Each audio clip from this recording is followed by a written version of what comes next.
सवीर्यं करवावहै तेजस्विनावधीतमस्तु मा विद्विषावहै।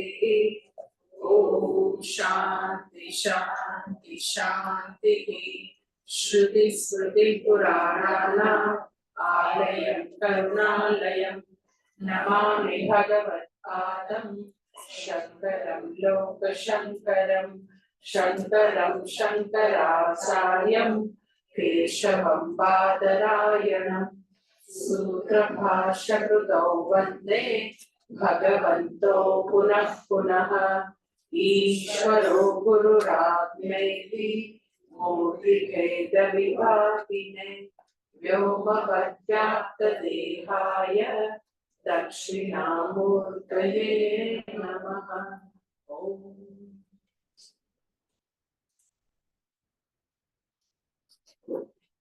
चौथो पहला 5 श्लोकों साथ पारायण करશું। ओम श्री परमात्मने नमः। अथ चतुर्थोऽध्यायः। श्री भगवानुवाच इमं विवस्वते योगं विवस्वान्मनवे प्राह मनुरिक्ष्वाकवे ब्रवीत् एवं परम्परा प्राप्तम् इमं राजर्षयो विदुः सकाले नेहमहता योगो नष्टः परन्तप स एवायं मया तेभ्य योगः प्रोक्तः पुरातनः भक्तोऽसि मे सखा चेति रहस्यं एतदुत्तमम्। अर्जुन उवाच अपरं भवतो जन्म परं जन्म विवस्वतः कथमेतद् विजानीयाम् त्वमादौ प्रोक्तवान् इति। भगवानुवाच बहूनि व्यतीतानि जन्मानि तव चार्जुन तान्यहं वेद सर्वाणि न त्वं वेद परन्तप।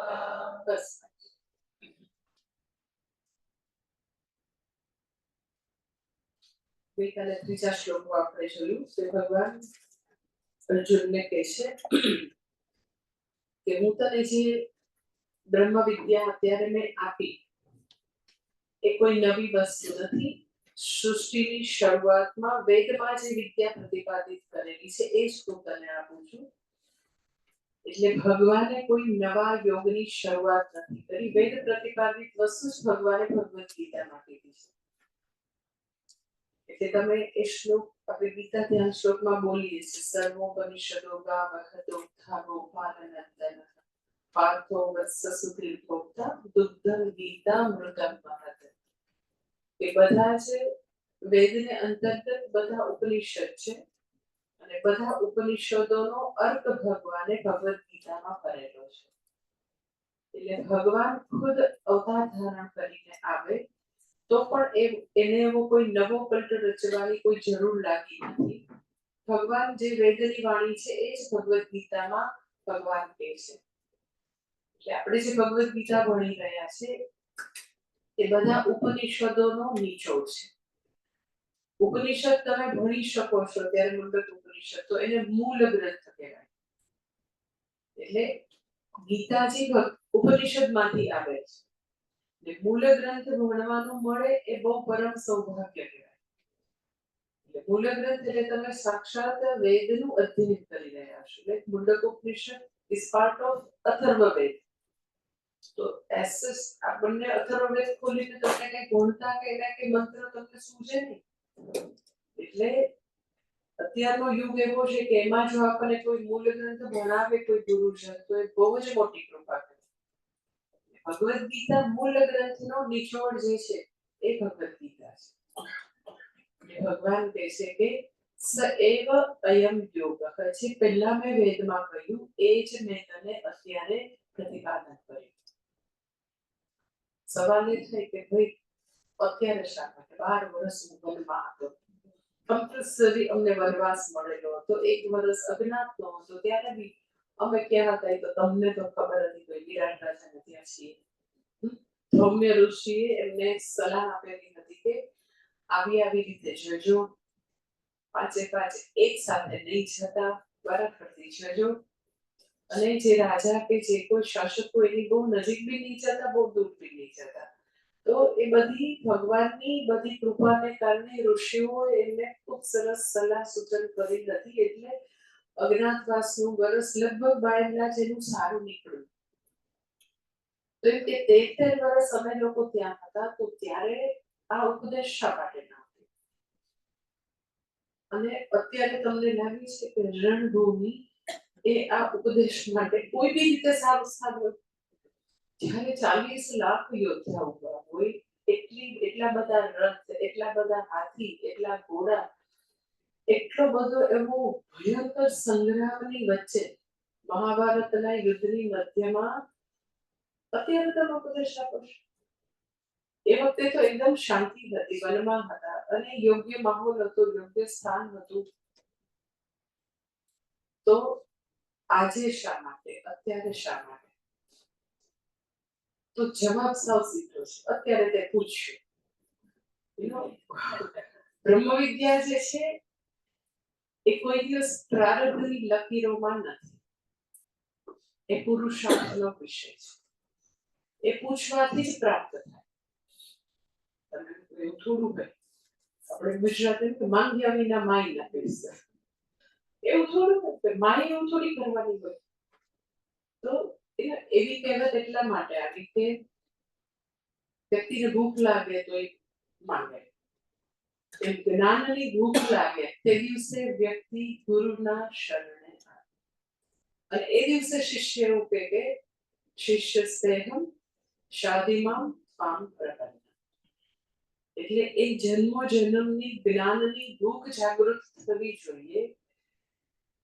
એટલે એ વ્યક્તિની પોતાની પર્સનલ ડિસ્કવરી છે, પોતાની આંતર ખોજ છે, પોતાની ચોઈસનો વિષય છે કે એ શ્રેયસ પસંદ કરે છે કે પ્રેયસ પસંદ કરે છે. કઠોપનિષદમાં યમરાજા કહે છે કે હંમેશા જીવન જે છે એ આપણને એ પસંદગી રોજ આપે છે. તમે શું પસંદ કરો છો, શ્રેયસ કે પ્રેયસ? તમારે જે હંમેશા કલ્યાણકારી છે, હંમેશા જેનાથી તમારું ભલું થાય, એ તમે પસંદ કરો છો કે તમે એવી શોર્ટ ટાઈમમાં કંઈક તમને મજા આવી જાય એવી કોઈક વસ્તુ તમને પસંદ કરવી છે? એ પસંદગી તો મનુષ્યને હંમેશા અવેલેબલ છે, કારણ કે આ પૃથ્વી ઉપર ભગવાને જેટલા જીવો બનાવ્યા એમાં મનુષ્યને એક ફ્રી વિલ છે, એક ફ્રીડમ છે, એવું એ ચૂઝ કરી શકે છે. તો બ્રહ્મ વિદ્યા જે છે એ વ્યક્તિએ પોતે વરણ કરવું પડે, ચૂઝ કરવું પડે. એટલે આપણે લગ્ન હોય, માની કે જે કન્યા હોય વરને વરમાળા પહેરાવે, એટલે હવે એનું કાયદેસર રીતે વરણ કરે છે. સ્વયંવર હોય તો પહેલાના જમાનામાં પ્રિન્સેસ હતી, બી વરણ કરે કે આ મારા માટે યોગ્ય વર છે. એમ આખું જગતના બધા અર્થકામ, બધી પ્રાપ્તિઓ, પ્રસિદ્ધિઓ, એની સામે, એ પ્રેયસની સામે વ્યક્તિએ ભગવાનનું વરણ કરવું પડે. એટલે હંમેશા આપણી સામે નારાયણી સેના કે નારાયણ એવો વિકલ્પ હંમેશા અર્જુન છે કે મને નારાયણી સેના જોઈએ કે ખુદ નારાયણ છે. એટલે ભગવાન જે છે એને પસંદ નથી કરવાનું કે હું અર્જુનને હવે 12 વર્ષ સાવ ફ્રી છું ને કાંઈ નથી કરવાનું, ચલ મારી પાસે બ્રહ્મ વિદ્યા છે. એ એવી મહાન વિદ્યા છે કે તને આ મંગળ વૃત્તિમાંથી કાયમ છોડાવી દેશે. કાયમ માંગવું, આ જોઈએ, ચમે સમજો રસ્તે તમે કેમ ચમકમ નથી શીખવતા મીઠુભાઈ? ચમે માંથી મુક્ત થવા તો લોકો અમારી પાસે આવ્યા છે. અમે નમકમ શીખવીએ, ચમકમ શા માટે? એ કારણ કરું. તો હંમેશા માંગવું. પછી એક એવી માંગણી કરે કે માંગવામાંથી હંમેશા વ્યક્તિ છૂટી જાય. It is not matter of સંકલ્પ કે વ્યક્તિ આઉટ ઓફ વિલ છૂટી જાય, એવું નહીં. અર્થકામનું યથાર્થ રીતે એનાલિસિસ થાય, બધી પ્રાપ્તિઓને આપણે જેને કહીએ સી થ્રુ, એની આરપાર જોઈ શકે કે એ બધું કેટલું મર્યાદિત છે, એ બધું મને જે જોઈએ છે એ આપી શકવાની ક્ષમતા નથી, ત્યારે મંગળ વૃત્તિ છે. અધરવાઇઝ તો આપણને એવું લાગે કે મંદિરમાં જઈને બધા બહુ સરસ પ્રેયર કરે છે, એવું કઈ હોતું જ નથી. બધા મંદિરમાં જઈને મોટું બધું ટુ ડુ લિસ્ટ જે છે એ ભગવાનને પકડાવતા હોય. એટલે એવું નાનકડું આમ હાઈકું છે, મંદિરની બહાર ભિખારી, અંદર હું, ફરક આટલો. નાના નાના હાઈકું હોય ને, મંદિર બહાર ભિખારી, અંદર હું, ફરક આટલો. સો આખી લાઈફ એવા પ્રકારની ભ્રાંતિથી આપણે જીવ્યા છીએ. અને નોટ ધીસ લાઈફ, જ્યારે જ્યારે મનુષ્ય જન્મ મળ્યો છે, જન્મ જન્માંતરમાં એવી ભ્રાંતિથી જીવ્યા છે કે વર્લ્ડલી અચીવમેન્ટ્સ, એ અર્થકામ જે છે એ મને પરમ સુખ આપી દેશે, એ મને સંતુષ્ટિ આપી દેશે, એ મને શાંતિ આપી દેશે. તો તમે કઈ બધું ફેંકી દેવાનું, એ બધું ન હોય તો અહીં ન હોય પાઉં છું, પ્લેનની ટિકિટ ન મળતે, આ તમારું સીધું ચાલતે. મારું કહેવાનું તાત્પર્ય નથી, મારું ખાલી કહેવાનું તાત્પર્ય આટલું છે કે એ અર્થકામ, એ પ્રાપ્તિઓ, એ સિદ્ધિ, એ બેંક બેલેન્સ, એ બધા જે સ્ટોક માર્કેટની જે મોટી મોટી વસ્તુઓ, બ્લુ ચીપ, whatever, એ અને મને કાયમી નિરાશ જોઈએ છે, એ બેયને શું સંબંધ છે એ શોધવું છે. એ પ્રાપ્તિઓ શું છે એને તમે ઓબ્જેક્ટિવલી જોઈ શકો કે હા, એનાથી મારો વ્યવહાર સુગમ થઈ જાય, એનાથી કમ્ફર્ટ જરૂર મળે, એનાથી તો કે જે કઈ મારી ડે ટુ ડે લાઈફની મુશ્કેલીઓ જે છે, ખાવા પીવાની, પહેરવા ઓઢવાની, એ દૂર થાય. પણ એવી તો દૂર ઘણા બધાની થઈ ગઈ છે. એટલે એવું લાગે છે એ લોકોએ એવો નિરતિશય સુખ નામની વસ્તુ પ્રાપ્ત કરી લીધી છે. એટલે વ્યક્તિ શ્રેયસનું વરણ ક્યારે કરે? વ્યક્તિ ગુરુ પાસે જઈને એવું ક્યારે કે હા, મને ખરેખર એ કાયમી સુખનું સરનામું શાસ્ત્ર છે એવું મને ખબર પડી ગઈ છે, ને પ્લીઝ તમે મને ભણાવો, એવું ક્યારે કહી શકે સાચી રીતે? તો કે એ દરેકની પોતાની ઇન્ડિવિજ્યુઅલ જર્ની છે. દરેકે એ શોધવું પડે કે અર્થકામથી ખરેખર અર્થ સર્યો નથી, સંબંધોથી અર્થ સર્યો નથી, બેંક બેલેન્સથી અર્થ સર્યો નથી, અમારો વ્યવહાર સુગમ થઈ ગયો છે તો એની ના નથી. પરંતુ જે સેન્સ ઓફ લાઈફ લઈને જન્મેલા હતા, અધૂરપ લઈને આવ્યા હતા, એક વસ્તુ ન મળતા જે અસંતુષ્ટિ લાગતી હતી, 5 વર્ષે, 50 વર્ષે એવી જ અસંતુષ્ટિ છે, અને 60 વર્ષે બી ઈ છે, 80 વર્ષે બી ઈ જ છે. સો અસંતુષ્ટિ જે છે ઈ જાણે કે ઇનવેરિયેબલ એમને ચાલી જ આવે છે. કોઈ વસ્તુ પ્રાપ્ત થઈ છે, બધું પ્રાપ્ત થઈ છે, નથી પ્રાપ્ત થઈ, એની સાથે આ પ્રાપ્તિઓને જાણે કે કઈ લેવા દેવા જ નથી. મારી અધૂરપ એવી ને એવી, 5 વર્ષે મમ્મીએ રમકડું નહોતું આપ્યું અને જે દુઃખ લાગ્યું હતું, એ 50 વર્ષે નોકરીમાં ઇન્ક્રીમેન્ટ બીજાને મળ્યું ને મને ન મળ્યું, તો એ 5 લાખનો જ્યારે ફરક પડ્યો તો એ 5 લાખથી એટલું જ દુઃખ છે જે રમકડું નહોતું મળ્યું. અને 70 વર્ષે કે દીકરાએ કેમ છો ન પૂછ્યું, સારી રીતે બેસીને વાત નહીં કરી, તો જે ખૂબ જ દુઃખ થાય છે, અસંતુષ્ટિ થાય છે 70 વર્ષે, 80 વર્ષે, તો એ એવી જ હતી જે 5 વર્ષે અસંતુષ્ટિ હતી. સો એટલા માટે મેં તમને કીધું કે આપણે બધાનું જન્મ સમયનું કેપિટલ, અધૂરપ જે છે જન્મ સમયનું કેપિટલ, અજ્ઞાન, sense of lake, E capital લઈને આવ્યા છે. અને ભગવાને સાથે સાથે એમાંથી મુક્ત થવા માટે પૂર્ણતા પ્રાપ્ત કરવાનો ઉપાય ભગવદ ગીતાના પાને પાને આપેલો છે. ખાલી આપણે ભણવાનો પ્રયત્ન કરવો પડે, શ્રવણ મનન નિધિધ્યાસન કરવું પડે. એટલે અર્જુનને એવો સવાલ થાય કે અરે રણ મેદાનમાં થોડી ને અપાય, પણ ભાઈ 13 વર્ષ સુધી અસસની ધારા કાઢ્યા કરીશ, અને જુદા જુદા દેવતા પાસે, ભગવાન પાસે જઈને, શિવજી પાસે જઈને મને પશુપતાસ્ત્ર આપો, મને નંદી ઘોષ નામનો રથ આપો, જેથી કરીને અગર 13 વર્ષ પછી અમને અમારું રાજ્ય ન આપે તો અમે સજ્જ રહીએ, તો તારું ટોટલ ફોકસ કેમે કરીને હવે પછી અન્યાયનો બદલો લઈ શકાય એમાં જ હતું ભાઈ. ટોટલી મનમાં તો કે આવો અર્થકામનો અપમાનના બદલાનો ટ્રાફિક જામ હતો. ક્યાંય એવી સ્પેસ તો હતી નહીં કે તું જઈને શ્રેયસનો પ્રશ્ન પૂછે. અને ભગવાન તો હંમેશા એના માટે હંમેશા ઉપલબ્ધ હતા. હંમેશા એને જ્યારે બી પોકાર કર્યો છે કે ભગવાન આ તો દુર્વાસા મુનિ આટલા બધા શિષ્યોને લઈને આવ્યા અને અમે તો જમાડી શકીએ એમ નથી, તો ભગવાન ફટાક અક્ષય પાત્ર આપી દે. દ્રૌપદી જ્યારે એના પેલું સાફ કરી નાખશે પછી નહીં મળે એ ટાઈમ પૂરતું, બાકી જ્યારે જે માનશો તો હંમેશા મળશે. જ્યારે જે વિઘ્નો આવવાના હોય તો ભગવાન એની આગળ ચાલીને એને સહાય કરી છે. એવો તો મહાન ભક્ત છે અર્જુન. તો બી એને જ્યાં સુધી શ્રેયસનું વર્ણન ન કર્યું ત્યાં સુધી ભગવાન પણ આપી શક્યા નથી.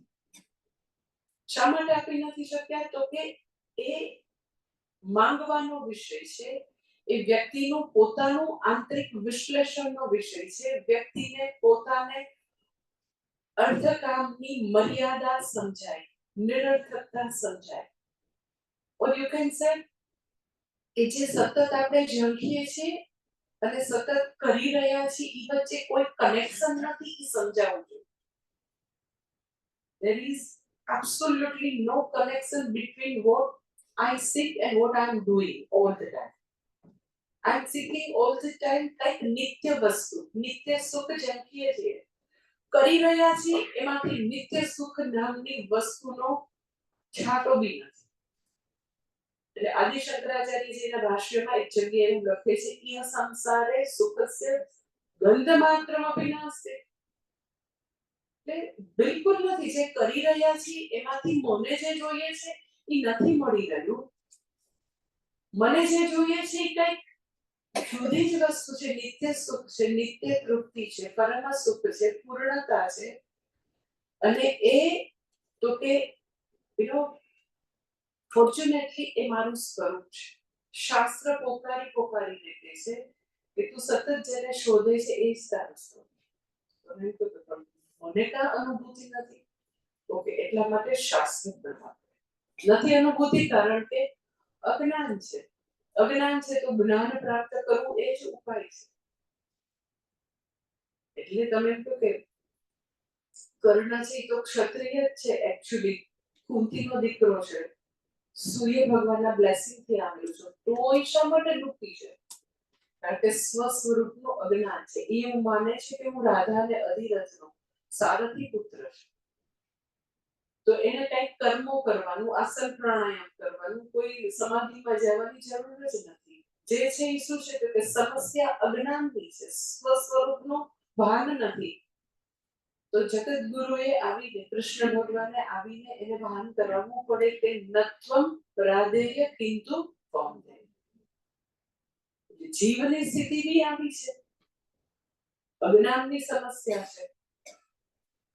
એટલે અર્જુન જે છે એના જેવી જ બધા જ મનુષ્યોની સ્થિતિ છે. અર્જુન આટલો ધાર્મિક છે, આટલો તેજસ્વી છે, આટલો મહાન ભક્ત છે. જે બી લોકો એવું કહેતા હોય ને કે આવા મહાન ભક્ત થઈ ગયા, મીરાબાઈ થઈ ગયા, સુરદાસ થઈ ગયા, નાના કેટલાય મહાન ભક્ત થઈ ગયા. તો તમે ભક્તની મહાન સૂચિ બનાવો ને એકદમ મોટું લિસ્ટ, એમાં સૌથી પહેલું નામ તમારે કોણ લખવું પડે? અર્જુન. અર્જુન એવો મહાન ભક્ત હતો કે હંમેશા ભગવાન એની સાથે હતા. મીરાબાઈ એવું કે મને ઝાંખી થઈ, એક વાર લાઈફમાં, 2 વાર, 5 વાર. નરસિંહ મહેતા કે મારી દીકરીનું મામેરું ભરવા ભગવાન આવ્યા. સો એવા ખરેખર ભગવાન આવ્યા હોય ભક્ત જે છે, તો એને ઘણા બધા ભક્તોને એવી રીતે ભગવાનની ઝાંખી થઈ હોય, દેખાયા હોય ભગવાન, અને ભગવાન એના કાર્યો સિદ્ધ કર્યા હોય 100%. પણ કેવું તો કે લાઈફમાં 1-2 વાર એવો ચમત્કાર. આને શું હાજરા હજુર હંમેશા સાથે. કેટલી કૃપા હશે, તમે વિચાર કરો કે 5 પાંડવ અને દ્રૌપદી 6 ઉપર કેટલી કૃપા. કે એને મુશ્કેલી આવવાની હોય એના કર્મોને આધીન પાંચ પાંડવને દ્રૌપદીને પણ એટલા ધર્મનિષ્ઠ એટલા પૂર્વના મહાન કર્મો કે ભગવાન આગળ આગળ આવીને એને એનો રસ્તો આપેલો હોય એવા ભગવાન કે દ્રૌપદીના એકવાર ભગવાને ચપ્પલ પણ ઉપાડી જ્યારે એ આશીર્વાદ લેવા જાય છે ભીષ્મ પિતામહ પાસે કે ભીષ્મ એને કહી દે સૌભાગ્યવતી ભવ કારણ કે અર્જુન એવી પ્રતિજ્ઞા લઈને બેઠો તો એને લઈ જાય છે ભગવાન તો દ્રૌપદીના ચપ્પલનો ટક ટક ટક અવાજ આવે છે રાત્રે લઈ જાય છે તો કે ભાઈ બંધ કર તો તારા ચપ્પલનો અવાજ તો ભગવાન એના ચપ્પલ હાથમાં લે એટલે કેટલા મહાન આ છ વ્યક્તિ હશે એમાં અર્જુન તો સૌથી મહાન અને છતાં બી આવો મહાન ભક્ત છે આટલો ધર્મનિષ્ઠ છે છતાં સ્વ વિષયક અજ્ઞાન માટે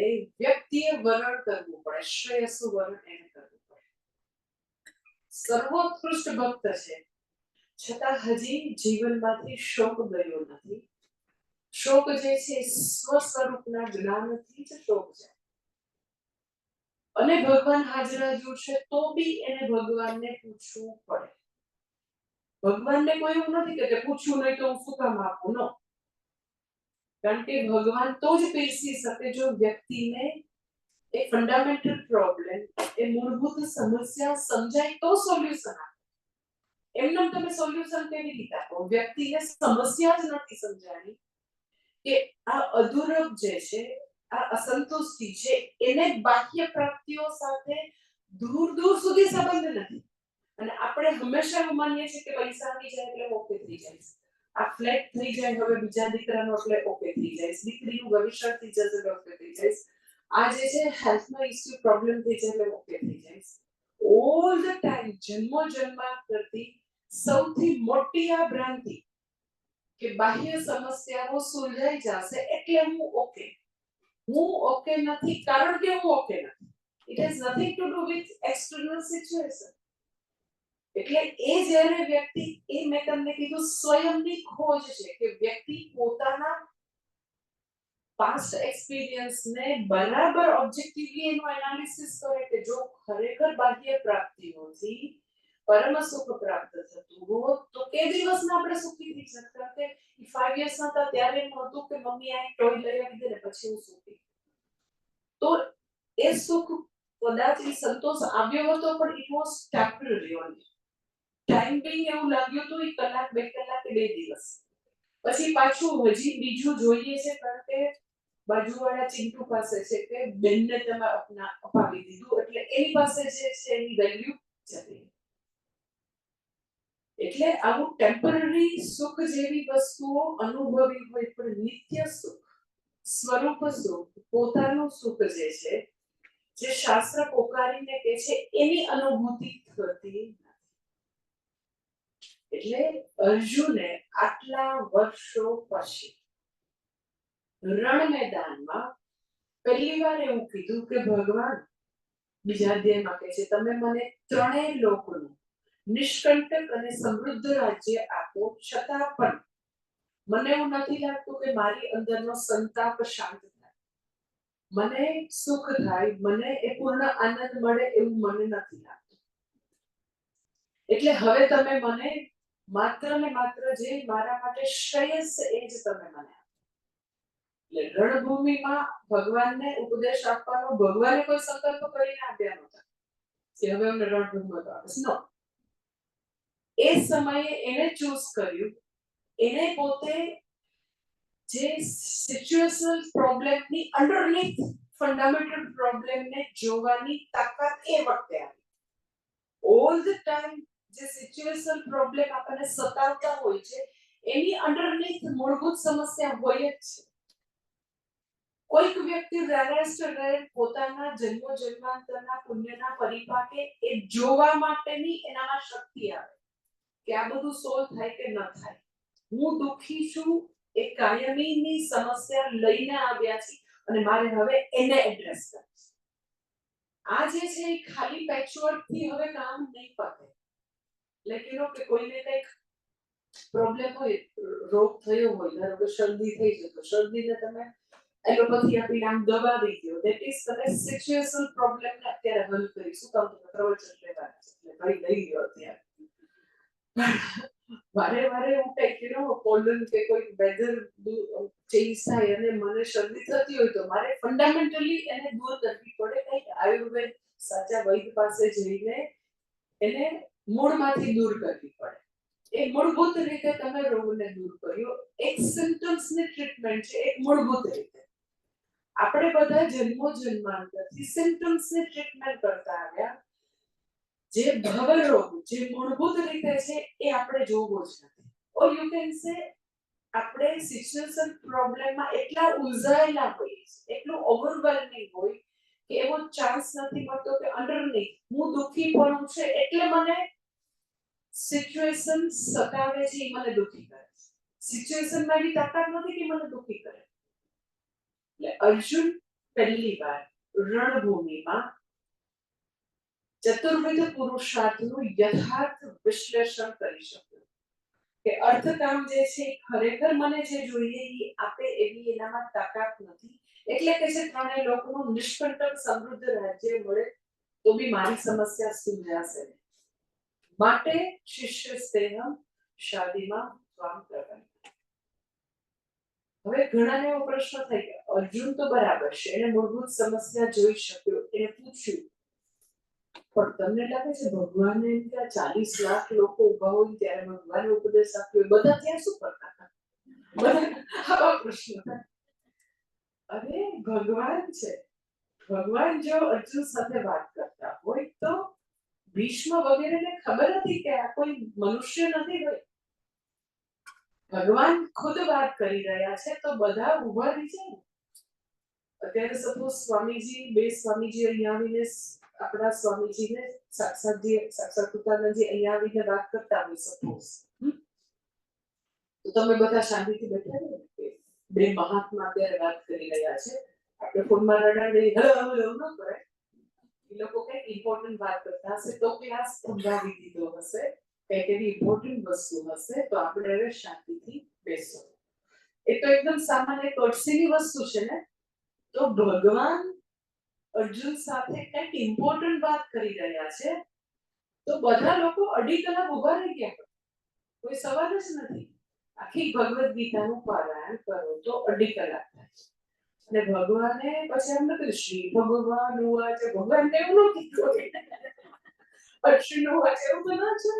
શ્લોકના રૂપમાં ગીતાજીને ગોઠવેલી છે કોણે? વેદવ્યાસ. એ તો આખો પ્રવાહ જે છે એ પેલા પેરેગ્રાફના રૂપમાં હોય ને, કઈ શ્લોકના રૂપમાં તો ન જોઈ ને. શ્લોકના રૂપમાં પારાયણ કરો તો અઢી કલાક લાગે. તો ખાલી આવી રીતે એમાં જે લોકો ઉપદેશ આપી રહ્યા હોય તો ખાલી 2 કલાક થઈ હશે એ વખતે. તો ખુદ સાક્ષાત ભગવાન પોતાના શ્રી મુખેથી ઉપદેશ આપી રહ્યા હોય તો બાકીના લોકો શાંતિથી ઊભા છે, કારણ કે એ લોકોમાં એ જમાનામાં લોકોમાં એવી કટસી એવો વિનય વિવેક હતા. દુર્યોધન એન પાર્ટીને ન હોય પણ બાકીના બધાને તો હતો ને. એટલે એ બધાને સવાલ થાય કે ઓરે રણ મેદાનની વચ્ચે હા ભગવાન, આપણા ભગવાન ક્રાંતિકારી ભગવાન છે. ખરેખર ક્રાંતિકારી ભગવાન છે, કારણ કે જે વિદ્યા અરણ્યની વિદ્યા હતી એ ભગવાન રણ મેદાનમાં હતા. જે બધા નિયમો છે નિયમો ભગવાને તોડી નાખ્યા. નિયમ એવો હતો કે શિષ્યએ ગુરુ પાસે જવાનું. અને તો કે કેવી રીતે જવાનું કે સમિત પાણી, તમારે મંડકોપનિષદમાં આવ્યો હશે મંત્ર કે શિષ્ય જે છે એ સમિત પાણી એટલે હાથમાં સમિત એટલે એક લાકડાનો ભારો માથા ઉપર મૂકી અને ગુરુ પાસે જાય. In other word you can say ગુરુને જે જરૂરી વસ્તુઓ છે બધી વસ્તુઓ લઈ અને પછી શિષ્ય ગુરુ પાસે અરણ્યમાં જાય, જંગલમાં જાય, જ્યાં ગુરુકુલ હતા પહેલાના જમાનામાં. કેવા શિષ્યો જાય તો કે શમદમાદિ વાળા, શમઃ દમઃ ઉપરમ તિતિક્ષા શ્રદ્ધા સમાધાન, એવા દૈવી ગુણો વાળા શિષ્યો જેને મૂળભૂત સમસ્યાને એકદમ યથાર્થ રીતે સમજી છે અને જઈને એકદમ યથાર્થ સાચા પ્રશ્નો પૂછે. અર્જુનની જેમ ન પૂછ્યા કરે પણ તમારી દ્રષ્ટિએ સંન્યાસ જ જ્ઞાન જ મહાન છે, તમારે કર્મ કરવાનું કેમ કહે? એને તો બિચારાને પોતાના પ્રશ્નો ફ્રેમ કરતા નથી આવડતા. એનો સીધા પ્રજ્ઞસ્ય કા ભાષા ઈ પહેલી લાઈન બરાબર કીધું, પછી બીજી લાઈન સીધા દેખ્યમ પ્રભાષેત માસીત પ્રજેત. સીધા પ્રજ્ઞ કેમ ચાલે, કેમ બેસે? એ બધું એટલે અર્જુન જે છે એ સાવ જુદો શિષ્ય છે. અરણ્યમાં ઉપનિષદ ભણવા જતા શિષ્યો ને એક્ઝેક્ટલી ખબર છે કે ગુરુ પાસે વિધિવત જવાનું છે, વિધિવત જઈને આ રીતે પ્રશ્નો પૂછવાના, અને આવા દૈવિક ગુરુ હોય તો જઈ શકાય ગુરુ પાસે. અને ગુરુ પાસે જાય પછી ગુરુ એમ કે ઇન્દ્ર આવે એટલે ગુરુ એમ કે ઓકે 101 વર્ષ સેવા કર, પછી હું તારા પ્રશ્નો જવાબ આપીશ. આ મેથડ હતી કે બહુ બધા વર્ષો ઇન્દ્ર જેવો ઇન્દ્ર હોય કે જેને બહુ ગુમાન હોય કે હું તો કંઈક છું, રાજા છું, અહીં તો સ્વર્ગનો, એ બધું ગુમાન તો પહેલા એને નીચે ઉતારે.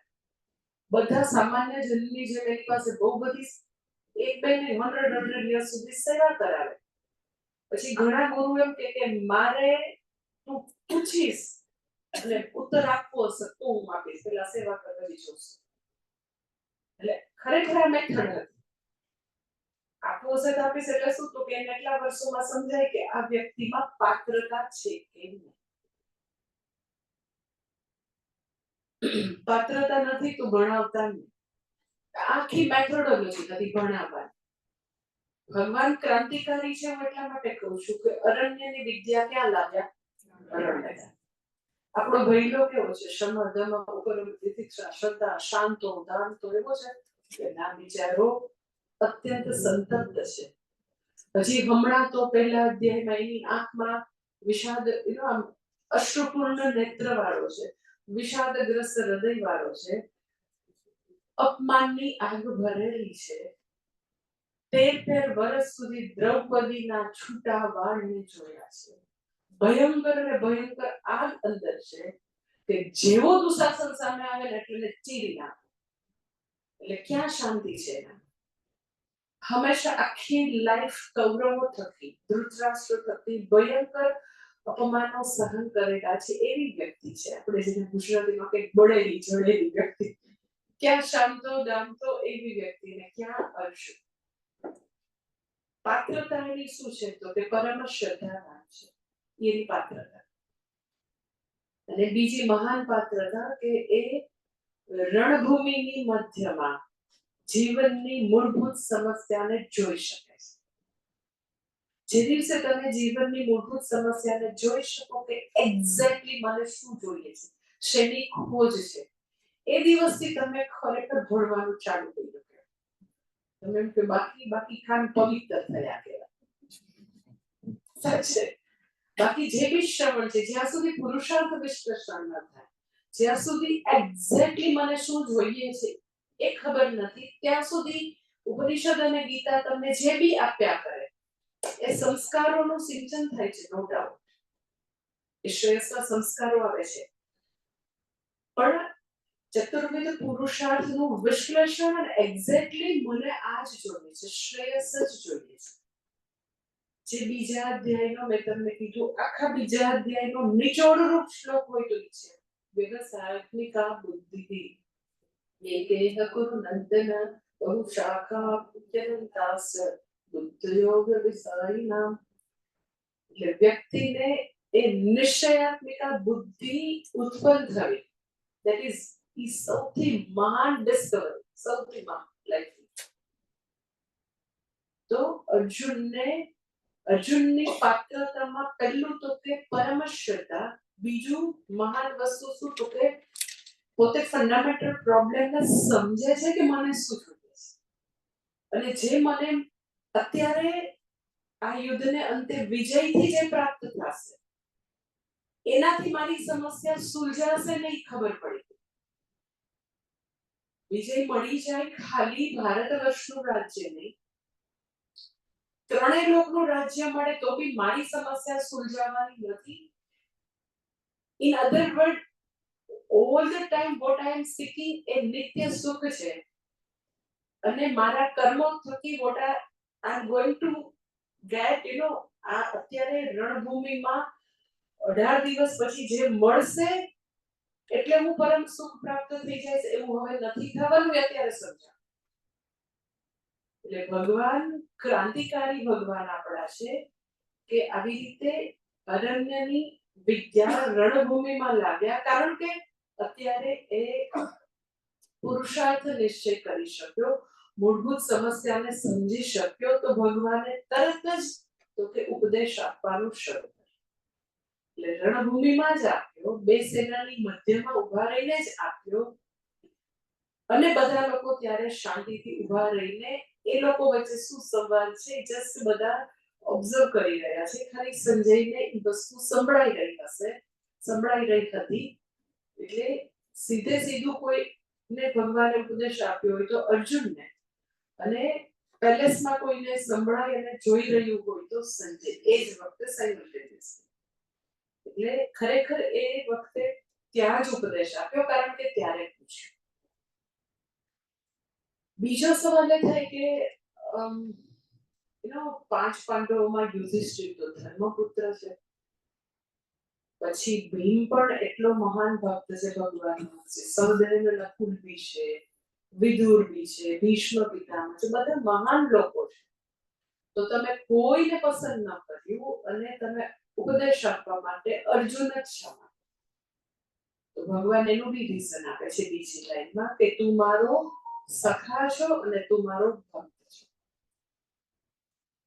એટલે ભક્ત છો એવું અત્યારે એટલા માટે કે છે કારણ કે આગળ એને ભગવાનને કીધું કે ભગવાન હું તમારે શરણે છું, શાદીમાં તમે મને ઉપદેશ આપો. એટલે શરણે આવેલો છે એટલે ભક્ત છે. એટલે ભગવાન જે છે એનું એવું વચન છે, અત્યારે ચોથા અધ્યાયમાં જ આવશે કે યે યથા મામ પ્રપદ્યન્તે તામ તથૈવ ભજામિ.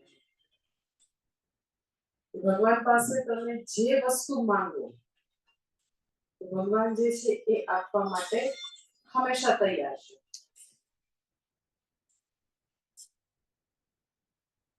આજ સુધી અર્જુને જુદી જુદી વસ્તુ માંગેલી તો એ આપી, જે બી માંગેલી. રણભૂમિમાં અત્યારે પહેલી વાર આત્મવિદ્યા માંગી, જ્ઞાન માંગ્યું, તો ભગવાન તરત જગતગુરુનો રોલ ધારણ કરી અને ભગવાન ઉપદેશ આપ્યો. એટલે કે છે તું મારો ભક્ત પણ છો અને સખા પણ છો. આપણને એવું થાય કે તો ભગવાને ખાલી એમ જ કહે તું મારો ભક્ત છો, હવે તો તમે ગુરુ છો, તમે સખા શું કામ કીધું? તો સખા એટલા માટે કે જ્યારે સખાપણું જે છે એ મિત્રતા જે છે, નિજ સ્નેહ, મને તારા માટે પરમ પ્રેમ છે, અને એ પ્રેમ છે એ વાત્સલ્ય છે, અને સાથે સાથે તું આવો શરણાગત ભક્ત છો એટલે કોઈ નહીં અને તને મેં એટલે ઉપદેશ માટે પસંદ કર્યો. એટલે બધા ચારે ચાર બીજા જે છે પ્રીતિપાત્ર છે, દ્રૌપદી પ્રીતિપાત્ર છે, પણ પરમ સૌભાગ્ય કોઈને હોય કે સીધે સીધું ભગવાનના શ્રીમુખેથી સામે જો ઉપદેશ ગ્રહણ કરવાનું કોઈને સૌભાગ્ય પ્રાપ્ત થયું હોય તો એ અર્જુન છે. શા માટે? તો કે ભક્તો સીને સખા છે રહસ્ય ગેત ઉત્તમ. મેં તને જે જ્ઞાન આપ્યું એ કોઈ ઓર્ડિનરી નથી, ઉત્તમ રહસ્ય. ઉત્તમ એટલે આનાથી આગળ કઈ હોય જ ને એવું મહાન રહસ્ય વાળું જ્ઞાન મેં તમને આપ્યું. રહસ્ય એટલે શું? એટલે આપણે જેને સિક્રેટ કહીએ ને, તો આપણે થાય જ્ઞાન વળી રહસ્ય કેવી રીતે? ગીતાજીની કેટલા પુસ્તકો, ગીતા પ્રેસ વાળા કેટલા વર્ષોથી બહાર, તો અમને તો કઈ રહસ્ય જેવું લાગતું નથી. ગીતા પ્રેસ વાળા આટલા વર્ષોથી ગીતાજી બહાર પાડે, પછી યુટ્યુબ ખોલો, વેરેવર તમે ખાલી બોલો ભગવદ ગીતા એવું બોલો એટલે બસ એટલી સાઈટ આવવા માંડે. તો આમાં રહસ્ય ક્યાં છે? આ સિક્રેટ ક્યાં છે? ગોપનીય ક્યાં છે? સિક્રેટ એટલે ગોપનીય. તો એ સમજવાનું છે કે બે પ્રકારના રહસ્ય હોય છે. આવા સિક્રેટ બે પ્રકારના હોય. એક સિક્રેટ એવું છે કે જે ડેલિબરેટલી આપણાથી છુપાવવામાં આવે. બીજું ઉત્તમ રહસ્ય એવું છે કે એને છુપાવવાની જરૂર ન પડે. એ તો કે ગીતાના કરોડો ને કરોડો પુસ્તકો સામે હોય તો બી એ વ્યક્તિ જે છે એના માટે આખી લાઈફ રહસ્ય રહે છે. રહસ્ય એટલે શું? તો કે આમાં એક પણ વસ્તુની સમજ ન પડે. રોજ 15મો અધ્યાય બોલે, રોજ 12મો અધ્યાય બોલે, એક પણ વસ્તુ એને ખબર ના પડે. હંમેશા એના માટે રહસ્ય. સામે હોવા છતાં એ ગોપનીય રહસ્ય. પેલું રહસ્ય તો કે એ આપણને આવી રીતે મેનિપ્યુલેશન કરીને જાણી જોઈને આપણાથી છુપાવવામાં આવે. લાઈક યુ નો કે કુંતી માતા જે છે એને તો કે આખી લાઈફ કર્ણથી ડેલિબરેટલી છુપાવીને રાખ્યું. કોઈને એને કીધું નહીં કે એ યુધિષ્ઠિરથી બી મોટો એનો દીકરો છે. તો પ્રયત્નપૂર્વક છુપાવવામાં આવેલા એવા કેટલાય રહસ્ય. બીજું રહસ્ય જે છે ઉત્તમ રહસ્ય, કારણ કે સામે હોવા છતાં વ્યક્તિ કદી ન સમજે. શા માટે ન સમજે? તો કે એ બ્રહ્મ વિદ્યા, ભગવદ ગીતાની વિદ્યા, ઉપનિષદની વિદ્યા એવી છે કે એના માટે વ્યક્તિની યોગ્યતા જોઈએ, પાત્રતા જોઈએ. વ્યક્તિ એના માટે રેડી નથી તો એ શબ્દો સાંભળે, એ રોજે શ્રવણ કરે. નો ઓનલાઈન ક્લાસ ધારો કે દર મંગળ બુધવારે ભગવદ ગીતાના ભણતાય હોય. જો આપણે જે ક્લાસ ચાલતો હોય તો ખરેખર એવા અમુક લોકો હું ઓળખતી નથી, ઓનલાઈનમાં હોય છે, તો એ બિચારા એકદમ સિન્સિયરલી શ્રદ્ધાપૂર્વક ભગવદ ગીતાનું શ્રવણ કરતા બી હોય, છતાં બી એ શાસ્ત્રના શબ્દોનું જે હૃદય જે છે એનાથી વંચિત રહે. શા માટે? તો કે દરેકે દરેક વિદ્યા માટે એને જરૂરી યોગ્યતા હોવી જોઈએ, ક્વોલિફિકેશન જરૂરી છે, પાત્રતા જરૂરી છે. એટલે કે વ્યક્તિ જે છે એને સીએ કરવું છે સપોઝ, તો તમે કહો એ તો પણ 5મા ધોરણમાં છે, સીએ નું આપી દો ને તમે પેપર લખવા માટે, એનો જે એન્ટ્રન્સ એક્ઝામ નું આપી દો ને. પણ 5મા ધોરણ વાળી વ્યક્તિની માનસિકતા હજી સીએ ની એક્ઝામ માટે હજી નથી. એના માટે એને ઘણું બધું 6મું ધોરણ કરવું પડે, 7મું કરવું પડે, 12 સુધી કરવું પડે. પછી સાથે સાથે બીકોમ કરતા કરતા સીએ ની એન્ટ્રન્સની તૈયારી કરી શકે. તો 5મા ધોરણ વાળો સ્ટુડન્ટ સીએ માટે આપણે એવું કહેવાય ક્વોલિફાઈડ નથી. કોઈ પણ વિદ્યા હોય, કોઈ પણ મેડિકલ સાયન્સ હોય, સીએ કરવું છે, એન્જિનિયરિંગ કરવું છે, બધી જ વિદ્યા માટે ક્વોલિફિકેશન, પ્રાયર ક્વોલિફિકેશન જરૂરી છે.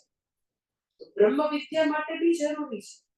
બ્રહ્મ વિદ્યા માટે બી વ્યક્તિ જે છે એ ક્વોલિફાઈડ નથી તો બ્રહ્મ વિદ્યા એને મળશે. તમે એમ કહો ઓકે, તો બ્રહ્મ વિદ્યા માટે શું કરવાનું? ગ્રેજ્યુએટ, ડબલ ગ્રેજ્યુએટ જોઈએ, સાયન્સ ગ્રેજ્યુએટ જોઈએ, આ જોઈએ.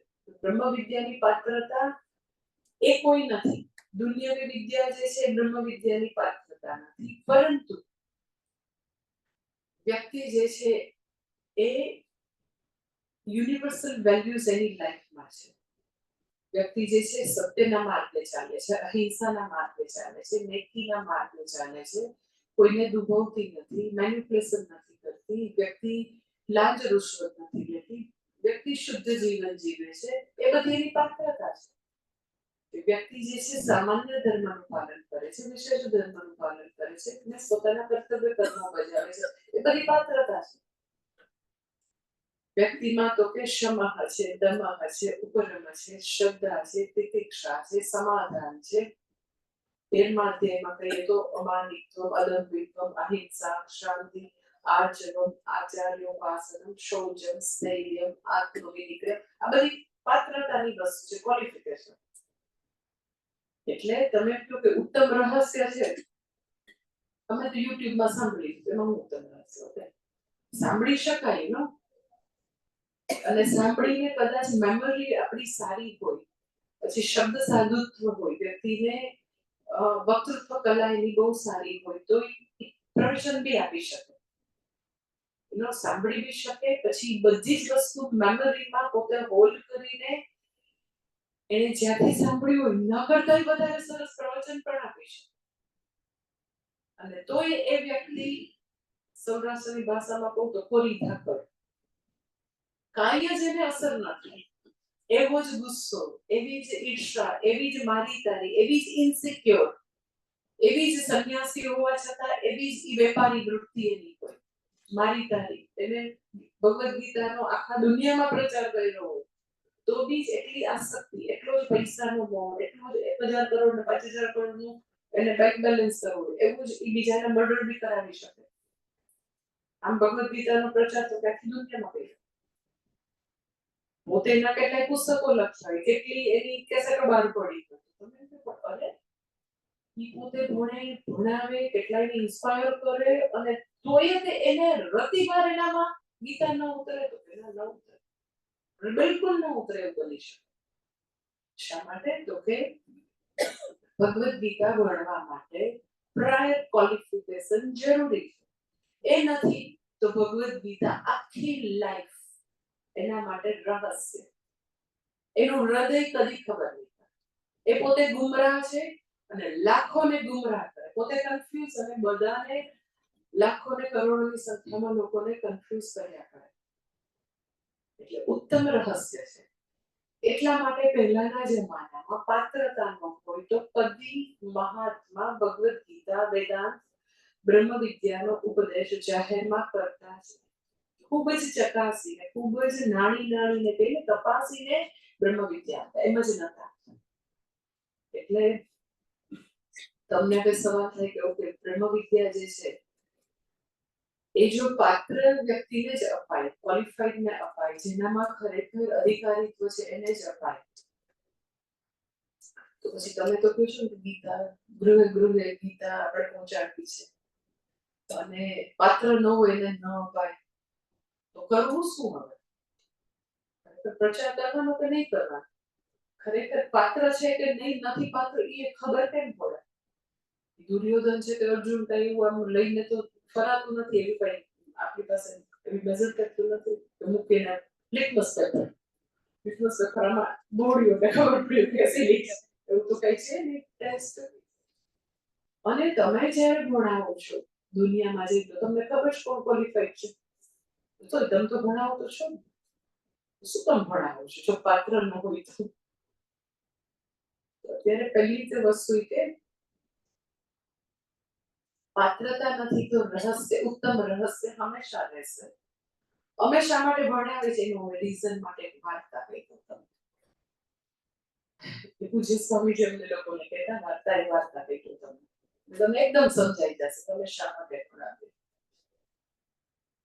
પૂજ્ય સ્વામી દયાનંદજી જે છે એ એમનું શરીર તામિલનાડુનું હતું, સાઉથ ઇન્ડિયામાંથી. તો એ જ્યારે નાના હતા ત્યારે એ વખતે એ બધા વિલેજમાં, તામિલનાડુના વિલેજમાં એક એવો રિવાજ હતો કે અમુક એવી કોમ્યુનિટીના લોકો જ્યારે ચોખા જે છે રેડી થઈ જાય ખેતરમાં એ સમયમાં લગભગ મકર સંક્રાંતિ પહેલા અમુક કમ્યુનિટીના લોકો જે છે એ ઘેર ઘેર શંખ વગાડવાની ડ્યુટી એની ઘેર ઘેર. પણ ક્યારે લગાડવાનું તો કે સૂર્યોદય પહેલા, એની ડ્યુટી.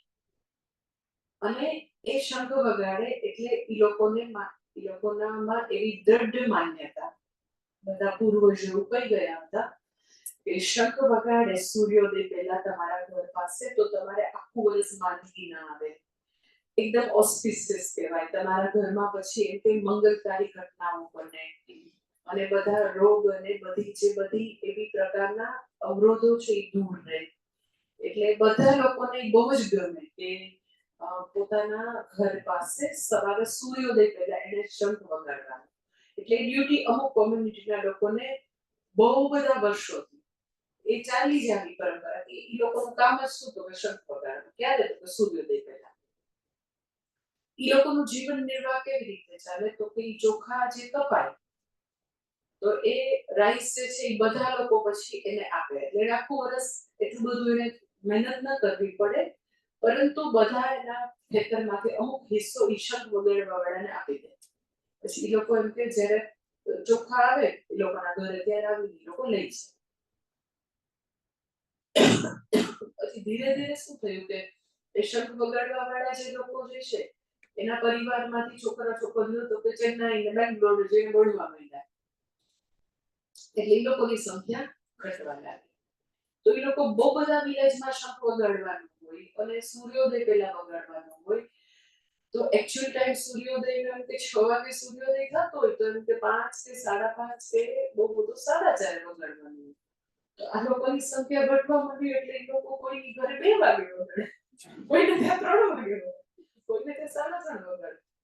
તો પછી ઓલા સવારે એ લોકો કમ્પ્લેન કરે કે ભાઈ 2 વાગે થોડો શંખ વગાડવાનો હોય, એ સૂર્યોદયનો ટાઈમ છે, સૂર્યોદય પહેલા તારે વગાડવાનું હોય.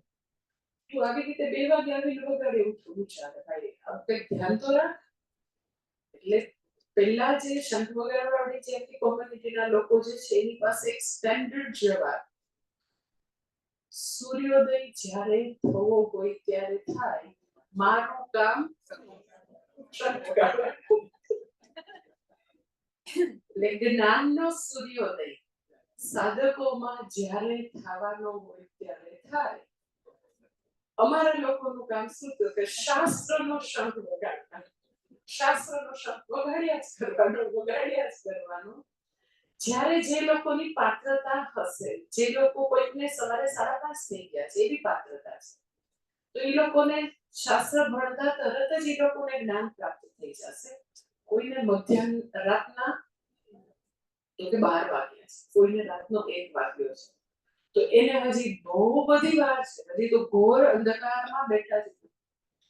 ડોલતા આવે, પાછળ ઊંઘી જાય, એનો અર્થ એમ કે રાતના 12 વાગ્યા છે. એકદમ એલર્ટ, એકદમ એક વસ્તુ આટલું ઊંચી ખુરશી મૂકવાનો હેતુ એ છે. એક વ્યક્તિની આંખમાં ખબર પડે કે રાતના 12 વાગ્યા છે કે રાતના 1 વાગ્યા છે કે રાતના સવારના 5 સાચે એકદમ ખબર પડે કે કેટલું અંદર જઈ રહ્યું છે, કેટલું આત્મસાત થઈ રહ્યું છે, કેટલી શિષ્યની આંખોની ચમકમાં ગુરુને બધું ખબર પડતી હોય. સો ભગવાન જે છે એ આપણા કૃષ્ણ ભગવાન તો એવા ક્રાંતિકારી છે કે ભાઈ કળિયુગના શિષ્યોમાં પાત્રતા ન હોય તો તમારે ચિંતા નથી કરવાની. તમારે ભગવદ ગીતાનું ગાનનો શંખ તમારે વગાડ્યા કરવાનો. જ્યારે જેનો આવો જ્ઞાનનો સૂર્યોદય થશે તો એ લોકો ત્યારે જાગી જશે અને એ પોતે આત્મસાત કરીને બીજાને પણ જગાડવાની કોશિશ કરશે. એટલે તમારા બધાનું પણ હું તો શંખ વગાડી દઉં, પછીની ડ્યુટી ઓનેસ્ટલી તમારી છે. એ જ્ઞાનનો શંખ તમારે બી વગાડવાનો છે. ભગવદ ગીતા ગૃહે ગીતા પહોંચાડવાનો પ્રયત્ન તમારે પણ કરવાનો છે. પછી તમે પ્રયત્ન કરો, તમે મને કહો પણ અમે તો છે ને 50 જણને ફોન કર્યા, કોઈ નથી આપ્યું. તમારે કેમ વિચારવાનું છે? તમારે લોકોને ઇન્સ્પાયર કરવાનું, એક્સપોઝર આપવાનું, તમારી લોકોને જગાડવાની કોશિશ કરવાની છે. પછી તમારે એ નથી વિચારવાનું કે એ અત્યારે એને ક્લિક થાય છે કે 2 વર્ષ પછી ક્લિક થાય. કારણ કે ઓનેસ્ટલી તમને અહીંયા આવી ગયા છો, તમે ભણો છો એટલે તમને કદાચ એટલી ખબર નહીં હોય, પણ બહુ બધા પુણ્ય જોઈએ અહીંયા બેસીને ભણવા માટે. અહીંયા ભગવાનના શ્રીમુખેથી જે આ જ્ઞાન ગંગા અને આ રિયલ ગંગા જે છે એની સામે ભણવા માટે અહીંયા આવી પવિત્ર ભૂમિ, આવી મહાન ભૂમિ છે. પૂજ્ય સ્વામી દયાનંદજીએ આખી લાઈફ તપસ્યા કરી છે. આપણા સ્વામીજીએ તપસ્યા કરી છે. કાંઈ જ નહોતું ત્યારે આપણા સ્વામીજી 2 વર્ષ સુધી ગંગાધરેશ્વર ભગવાનની ખુદ પૂજા કરે છે. અને જમવાનું શું મળે એ અવનીને સ્વામીજી વર્ણવતા હતા કે 3 માળની દાળ અને રોટલી, દાળ રોટી, અને કોઈ વાર કરે ચેન્જ રોટી દાળ. તો 3 માળની દાળ ઉપર એમ કે મસાલો જીરું ની તરતું હોય, નીચે પાણી અને સૌથી નીચે દાળ હોય. તો એ જમવાનું એટલું બધું તીખું હોય એટલે ગંગાજીમાં નું પાણી એમાં એડ કરીને પોતે ખાતા કે માંથી ખવાતું એટલું તીખું હોય. ક્યાંથી લઈ આવે તો કે અહીંયા રસોઈ નહોતી બની એ જમાનામાં, ઈ કાલી કમલીમાં લાઈનમાં ઉભા રહીને જમવાનું ખાતા અને અહીંયા ખાતા. એટલી સાધના એમણે કરી છે. અને એ વખતે સ્વામીજી પ્રિસ્ટની ભૂમિ, મંદિરની પૂજા એમણે કરવાની એવું એમને આદેશ મળ્યો હતો. કારણ કે એવો બધો આશ્રમ સદ્ધર નહોતો કે આપણે પૂજારીને જલ્દી જલ્દી લઈ આવીએ. હજી હમણાં જેમ કે આપણી સંસ્થા એ વર્ષોમાં બની હતી, 81-82 ની વાત કરું છું એ જમાનામાં. ત્યારે આપણા સ્વામીજી એકલા જ અહીંયા સંન્યાસી હતા, સ્વામી દયાનંદજી પાસે બહુ ઓછા હતા, એકલા એટલે બ્રહ્મચારી તરીકે. ત્યારે સંન્યાસી નતા, બ્રહ્મચારી નાનકડા હતા. પણ કેટલી એટલે આપણા સ્વામીજીએ ખૂબ જ તપસ્યા અને ગુરુ સેવા કરી છે. પૂજ્ય સ્વામી દયાનંદજીએ ખૂબ જ તપસ્યા, કેટલા લાખો લોકોને અહીંયા બ્રહ્મ વિદ્યાનો ઉપદેશ આપ્યો, એટલા લોકો અહીંયા જાપ કર્યા છે, એટલા લગભગ મારી જેવા 300 સંન્યાસીને અહીંયા સંન્યાસી સમાડે. તમે વિચાર કરો કેટલી પવિત્ર. પૂજ્ય સ્વામીજી પાસેથી સંન્યાસ લેવો એટલે બહુ જ મોટી ઘટના. વર્ષો સુધી 20-25 વર્ષ જોવે પછી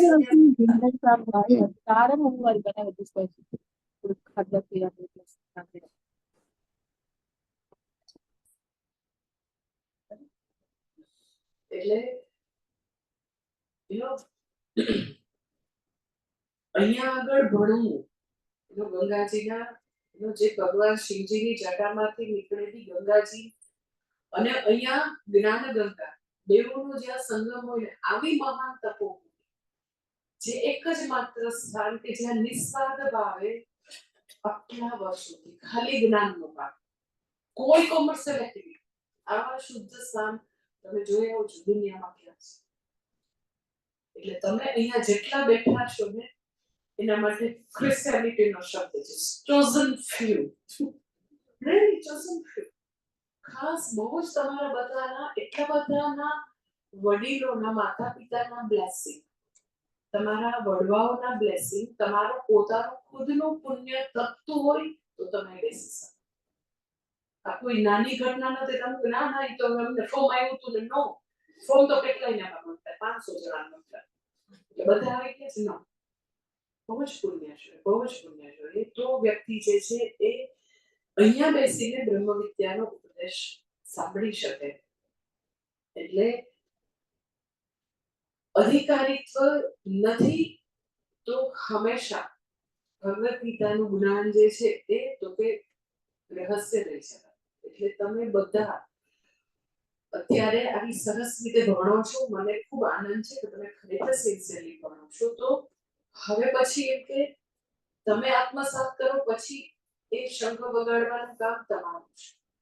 તમે લોકો જ્યાં બી ચાન્સ મળે તો આપણે બધા શુદ્ધ ફોર્મમાં આપણને મળ્યું છે, એ શુદ્ધ ફોર્મમાં બીજાને મળે એવી એક કમ્પેશનથી તમારે કામ કરવું. કે ના, હું બીજા 5 વ્યક્તિઓને કહીશ, હું 25 વ્યક્તિને કહીશ. પછી તમે કોઈ નથી આવ્યું તો એ તમારે નથી જોવાનું. એના પુણ્યનો ઉદય થશે ત્યારે એ લોકો આવશે. તમારે શું કરવાનું તો કે દીકરાને, દીકરીને, પુત્રવધુને, જમાઈને, ફર્સ્ટ ફેમિલી, એક્સટેન્ડેડ ફેમિલી, એનાથી આગળ બધાને કહેતા રહેવાનું, કહેતા જ રહેવાનું. જે દિવસે પુણ્યનો ઉદય થશે તો એ બી તમારી જેમ બેઠા હશે. પણ એ લોકોનો પુણ્યનો ઉદય થશે એ ભગવાનનો ને એનો પ્રશ્ન છે, એના કર્મોનો આખી યાત્રા છે. તમારું કામ શું છે તો કે નિમિત્ત બનવાનું છે, આંગળી ચીંધ્યાનું પુણ્ય કરવાનું. એમાં તમે નિરાશ થઈ જાઓ પણ કહીએ કોઈ નથી માનતું, it is none of your business. Hindu તરીકે આપણે સક્રિય બનીને કામ કરવાનું. બીજું મારું ફેવરિટ વાક્ય આ છે કે આપણા સનાતન ધર્મની ઓર આપણા દેશની દુર્દશાનું કારણ દુર્જનો નથી, નિષ્ક્રિય સજ્જનો છે. એટલે મને તમે નિષ્ક્રિય કોઈ નથી જોતા. તમે ખિસકોલીની જેમ નાનકડું તમે કર્મ કરશો. એ તમારે સંકલ્પ લઈને જવાનું છે કે ના માતાજી, અમે સનાતન ધર્મની રક્ષા માટે તમારી જેમ પૂર્ણકાલીન અમે નથી કરી શકતા, પણ અમે આજુબાજુ જગાડવાની 100% કોશિશ કરીશું. કેટલા જાગશે તો એ ભગવાન અને એની વચ્ચે, કારણ કે એના કર્મો એનો ઉદય થયો હશે તો એ આપશે. પણ તમે પ્રયત્ન કર્યો હોય તો તમને કોઈ દી ગ્રેટ નહીં થાય કે મેં ઋષિ ઋણ નો ચોખ્ખો, મેં કામ ન કર્યું. તમે કામ કરી દો એટલે તમને બહુ સારું થશે. એટલે એનીવે અહીંયા આગળ મારી કેવું છે કે એ ઉત્તમ રહસ્ય એટલા માટે છે કે વ્યક્તિ પાસે અધિકારીત્વ ન હોય તો કાયમ ઉત્તમ કાયમ રહસ્ય રહે. ઇટ્સ લાઈક કેનો પરિષદમાં પણ એવું એક વાક્ય છે કેનોપનિષદમાં કે એક જ ગુરુ ઘણા બધા શિષ્યને ભણાવતા હોય તો એવું એમાં મંત્ર છે કશ્ચિત પ્રતિપદ્યતે કશ્ચિત અપ્રતિપદ્યતે કશ્ચિત વિપ્રતિપદ્યતે.